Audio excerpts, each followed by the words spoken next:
even the idea of adding St Albion to Moona felt like it moved the flannelette curtain, another kilometre down the road, and then that prices in Moona seemed to skyrocket once. Everyone was like, oh, Moona's actually a bloody nice suburb. Well, and then if you go from, Moona, yeah, that's a nice suburb, but have you been to the heart of Glenorchy? Yeah. That's a bloody nice suburb. Going once, going twice, sold. You're listening to the Property Pod. All right, guys, welcome back to the Property Pod, your weekly engagement into real estate here in the Hobart Marketplace. I'm your host, Aaron Horn, and it gives me great pleasure to be back at the desk with my two real estate agent friends, John McGregor and Patrick Berry. Welcome back, team. Hey, it's good to be back. It literally feels like we never left this place. Yeah. Like it's been so fast this week. You know what the best part is? I know. So I had this big plan where we were going to bank a few episodes prior to Easter. And, John decided to show up as cool hip builder John. Hey, I'm still renovating. Hey, it's been 12 months. I could have worn this every week if it makes sense. All is good. I thought we could do like a little seat swap or stuff like that, but I was like, nobody cares. Nobody cares. And look, we've got extra stuff to talk about, so we're just going to jump into that stuff. But we're just going to jump into the heart. Well, the Civic Heart. Oh, damn. Yeah, now who's the king of segues? That's right, baby. I didn't have the camera on you, so I didn't. Just my smooth, dulcet tones. No, look, just a follow-up from last week's episode, which actually only happened about 15 minutes ago. Yeah. We left the plan build discussion, and these two boys were blowing out so much and enjoying themselves with it. They're like, let's just make this a company policy that you've got to add it to every listing. I'm still on it now. Yeah. So, it's been a whole week, pal. You're still on the same. It's been rolling. It's been incredibly successful across the team. No, look, it was a cool thing to bring to the table. And, as we said, we were going to look into getting someone on. It's only been 15 minutes since we said that. So we're still working on it. Yeah. But trust us, we're on it. Yeah. All right. No, you had a great segue, John. You can fire it off at us one more time. Yeah. So we're going to talk about how did I do it? You're going straight to the heart. We're going straight to the heart. The Civic Heart. Yeah. All right. Tell us a bit more about the Civic Heart. What have you got for us? This is the Glenorchy CityScape Sub-Precinct Masterplan. So, Civic Heart sounded easy to say, John. Yeah, exactly. Now, this is something that's been in the works for many, many years, and I think it's a really exciting release because it goes to show that a lot of those that are in council at the moment are actually looking at Glenorchy not for just their, it's 12 months, 5 years, but it's really what does the next 30 years of Glenorchy, what could it look like?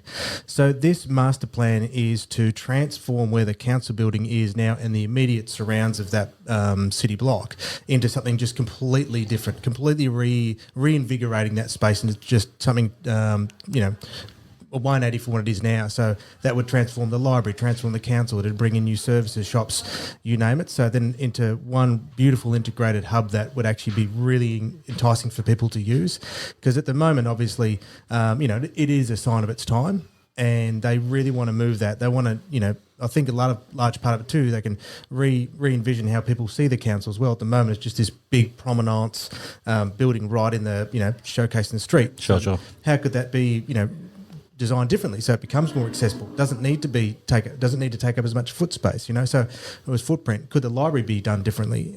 So over the last sorry to keep going, but for a while now they've been having think tanks with different special interest groups, obviously businesses and individuals and those involved around the council, and then now here they've released their first draft of what it could actually potentially look like. Yeah, and it is impressive, mighty impressive. I guess being someone that's grown up in the city of Glenorchy for, like you said in your little amble there, 30 years' time, like what will Glenorchy look like? We've had 30 years living in Glenorchy. Like all three of us have been, members of the Glenorchy city for all this time. So we've seen, kind of the skate park go in just over near where the offices were and then that come and go and then that turned into the health hub and then recently the street, the what's it called? The main road has been like redeveloped. It took maybe a year and a half, but Yeah. Well, obviously they're planning for 30 years because the main road took them that long too. They know that this isn't a quick job. Oh man. but it's amazing to see the place we've grown up, kind of develop. And like we were only discussing off mic before, kind of bringing that flannelette curtain, which I know you've talked about flannelette. Look at you right now. Absolutely. Well, this is technically the McGregor tartan too. Yeah, we've heard that. We know. Trust us. We could make a supercut of this is actually. Yeah, did you know I'm from Scotland? Just don't get him talking about the tug of war again.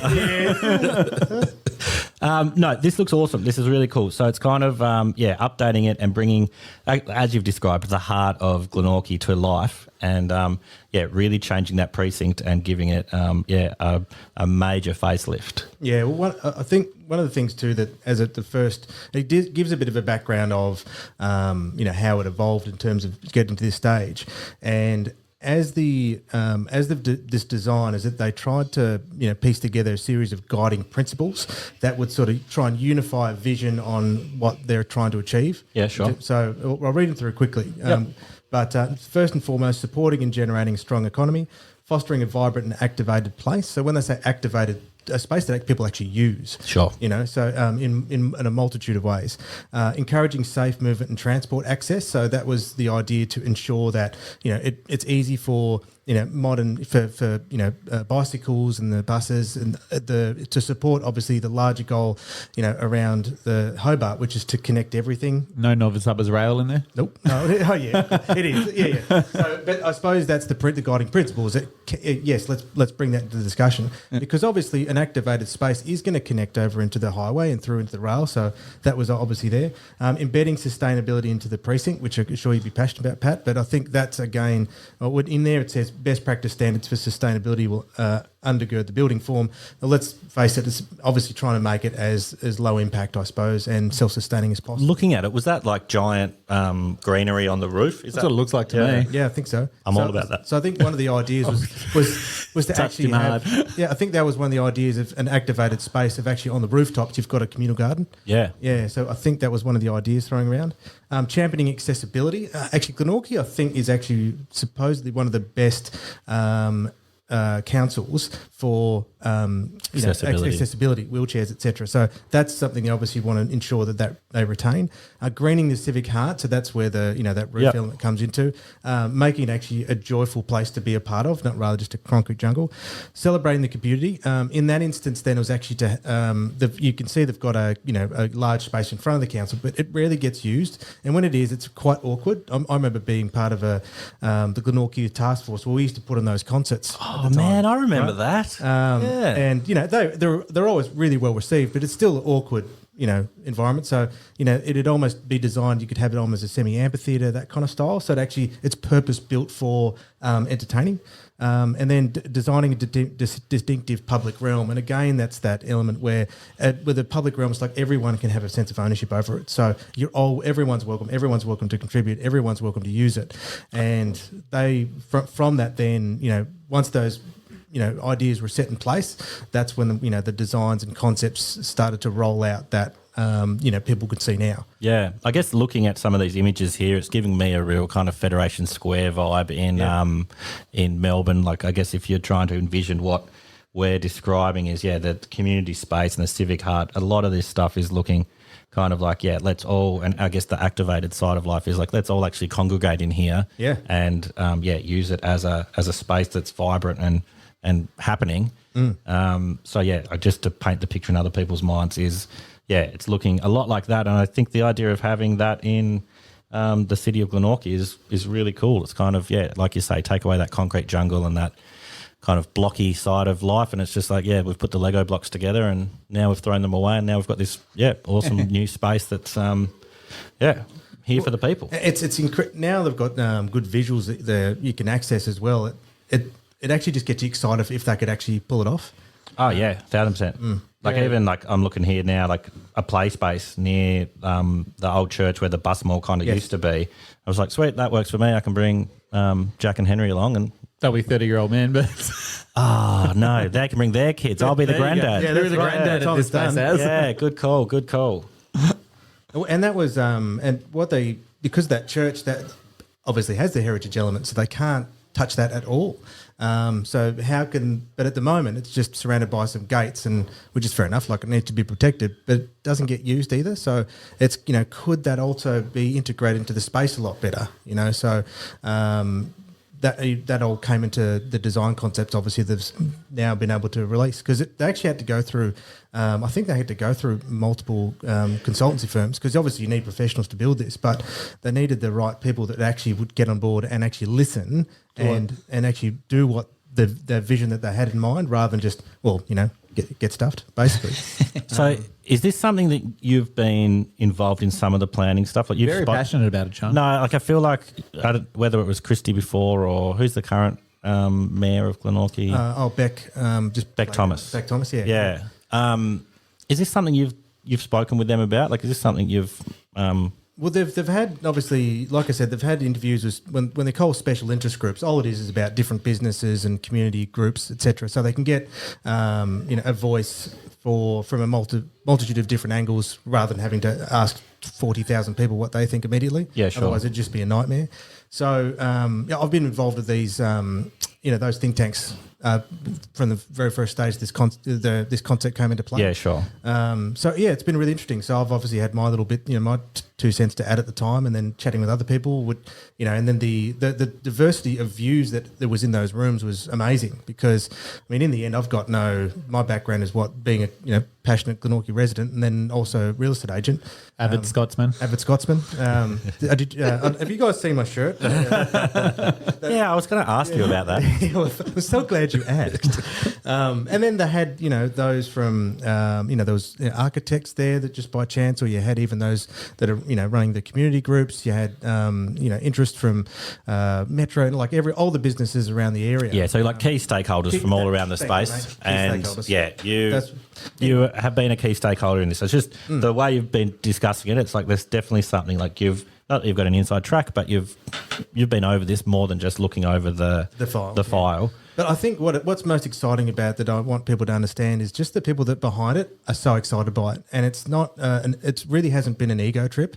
They've really wanted ideas like, we want Glenorchy to be amazing. How can we make that happen? Yep. And that's sort of been the driving force behind it, that's why I've been so excited to be a part of it, because I've been a part of the people who want to make it happen. You're like, these are good people.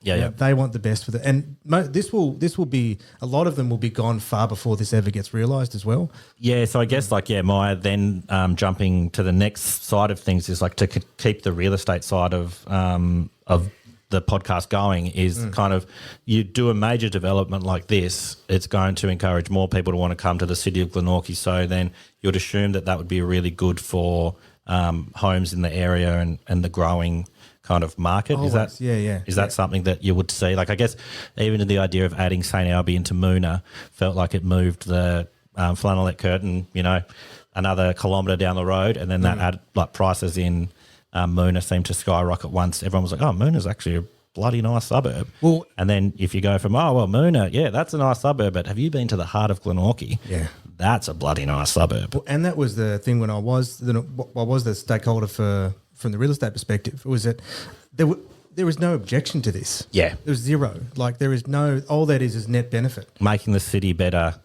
can't negatively affect real estate. Not in any way, shape or form. Like, there was better services, better transport, better entertainment, better restaurants, everything. Like, just look, you can't object to that. Yeah, for sure. So it's sort of, the hard discussion will be, obviously, some people are going to hate it, some people are going to love it, a lot of people will be indifferent. And also, too, the challenge between the stakeholders was, they're representing different bodies. Like, the council's still got to be looked after, the library's still got to be looked after, all the services have got to be looked after. And how can that all, all these, we'll just call it conflicting views in some sense. Yep. Who need their, hey, I need this, I need this. How can they bring this? How can they bring all those together that everyone can rally behind? And they're really starting to get really close to that, which is what this first draft obviously is now ready for public view and commentary. I think by the time this will get released, though, I think the scope for feedback might close, but I think unfortunately we probably should have covered on this a little bit earlier, and we would have been able to just let people know that it was still up for discussion and you could have your say. But unfortunately, I think that ended maybe 2 weeks ago.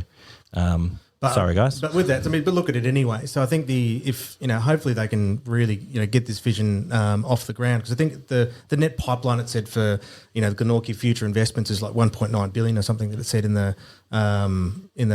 intro.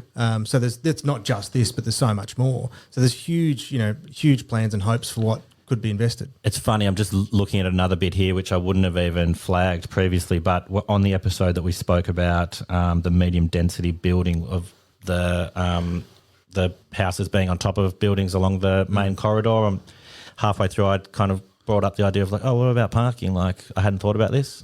It's thought about in this document. Oh, yeah. They're talking about how there's all this underground parking that they're planning on putting in place. So that would definitely resolve the issue that I had with that episode. So thank you. That was one of the first things that discovered, is that there's so much open just car space at the moment.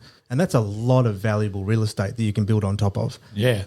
So that was in some part to let's just get something on there that we can use, as opposed to just taking up car spaces. However, yes, that one with those being displaced, they need a spot for them. So that was obviously a big challenge that they've had to overcome as well. I'm getting further into it. Sorry, I didn't listen to what you said because I was scrolling through the the document here. I was trying to find the next talking point, but I found. Did you ever go to the High Line in New York City? Yeah, yeah. I've just found that here. They're kind of using that as an example to say, like this. High Line is a great use of space. Yeah, so an old abandoned train line, for people that don't know, that has been transformed into a public open garden area. Oh, really? So it's this big piece of train track that was, So an elevated train up above, kind of, you see Spider-Man swinging through it in the city. Yeah. Yep. So it used to be just this nothingness, and then they've turned it in this big urban garden, and it's got like basketball courts and meeting places where you can eat and just chill. And it's like this, almost like a second Central Park in a way. Yeah, that just spans across this long, and you can go from like Chelsea all the way up to the top of the island. It's really, really cool. Yeah. So yeah, looking through these examples here, it's like, well, even you were talking before the new uni development bit, Pat. You were saying how you and Abby will often walk through. Yeah, I just love the new uni accommodation in the centre of the city, and how they have made the big accommodation area on the ground floor connect to the city, and there's these little parkland area in there that you can sit and relax, and even though obviously it's for the purpose of uni students, it's open to the public. Anyone can go in. Oh, there. yeah, because they've got a couple of basketball courts. Yeah, exactly. They people do. play them there all the time. Yeah, it's just such a cool space in the centre of the city where you can sort of escape the city. And I guess that's what this feels like to a degree. Yeah, it's that using what we've got in the nature of the area to kind of, I guess, create these little arterial kind of passageways that aren't, this is like a corridor that you have to go down. It's like, oh, no, you can use this space and go through the buildings and come through, but it's not kind of, invasive. And And then, it's just such a clever use of space here. They're not actually removing the old council chambers. They're just repurposing it with a more modern look. And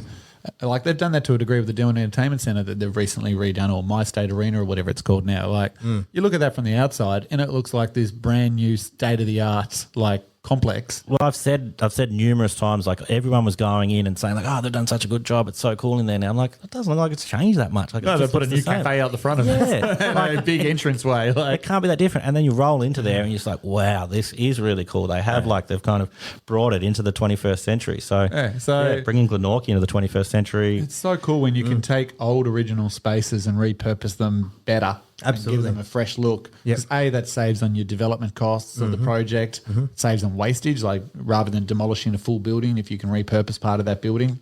There's just so much good that can come out of what they've done here and how they've sort of put this plan together. It's really clever. Oh, it's 100%. And the consultants were fantastic. And but bringing all those differing views into this is unbelievable. And it references here the current square meter rate of square meters of how much building is there currently versus what it'll be when it'll finish, and just to know that you can create that much additional space in the same area. As well as create these public spaces where people there's a basketball court in the middle of this thing according to the plan. It's just such a better use of the space by the look of it. Well, because an idea behind that was to have this little community centre where if you are bringing your kids into the centre hub of it, you can feel safe and connected without having to worry, So, the idea too is very simply in the council builders, why do they have to be working on the bottom floor? Well, if everyone was, it's an administrative organisation, so raise it up a level and boom, you've got an entire floor that the public can access again. Yeah, for sure. So it's there's so many little smart thoughts into it. Like we're talking 5 stories here on some of the buildings. Like, Yeah. that's big for Glenorchy. Oh, yeah. I was going to say, I don't know if But you're allowed that's to what the zoning build 5 stories in Tasmania, are you? But generally, as soon as you get a little high, everyone gets panicked. We've been saying for ages that Glenorchy and Glenorchy and Bellareve and these outer suburbs need to allow for Need to go up. higher buildings. Yep. And like start with this project, get a 5-story building in the centre of the city, then you can then leverage to other opportunities from there. Absolutely.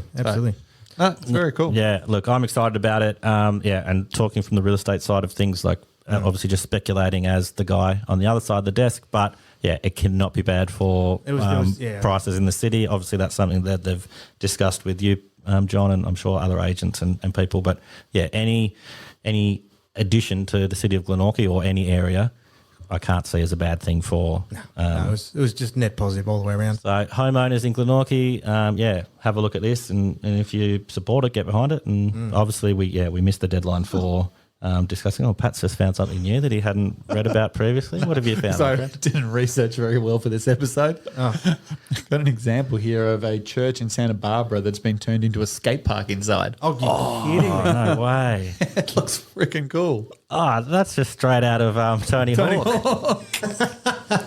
That is so good. Imagine turning that little church down there into an internal skate park. Yeah, I'm on board. Sign me up. All right. Skate parks for everyone. I was just doing, I didn't have like a skateboarding trick that sort of related to churches. I'm sure there has to be one. The Christ Hail Mary Air. or something. Christ Air. There you go. Sweet. Boom. Thanks, sir. That's what man. many years of Tony Hawk all the way through will do for you. So I couldn't remember. I was so disappointed with myself. All good. All right, boys. Look, it's Easter this week, so yeah. Shout out to everybody that had a good Easter, and shout out to all our Property Pod listeners. I'm going to wrap it up there. Interesting stuff there. I think we'll try and pop some more information about that together, and people can read about it at our 414.com real estate website. And shout out to everyone out there. It's always fun to do a back-to-back. It always gets a little bit silly at the end. Thanks, guys. Thanks, guys. See ya.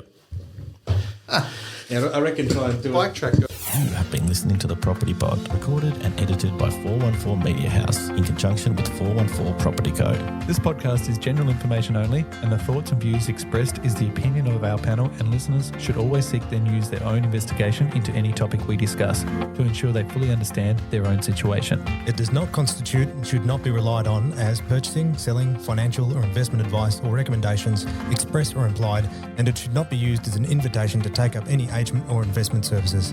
No investment decision or activity should be undertaken on the basis of this information without first seeking qualified and professional advice.